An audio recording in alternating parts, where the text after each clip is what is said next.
কুরকুরে কাবি দে দে আমাকে না না এই দে তোকে কিন্তু মেরে ফেলবো থাম তো আমার কুচি ফালতু বিক্রি করতে পারিস না যা এখান থেকে ফকিন্নির বাচ্চা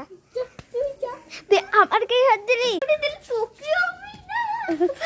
বন্ধ কর কোরে বাবা রে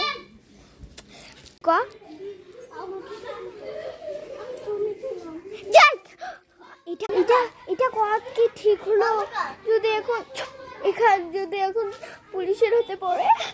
তখন আবার যদি সুরাবারে সব দিয়ে দেয় বলে চুরি করেছি বোন দাঁড়া দাঁড়া দাঁড়া বোন দাঁড়া রে দাঁড়া দাঁড়া কেন আমাকে দাঁড়াতে তুই যে আমার বোন হোস তার জন্য আমি বলি তুই সারা জীবনের মতো চলে যা এখান থেকে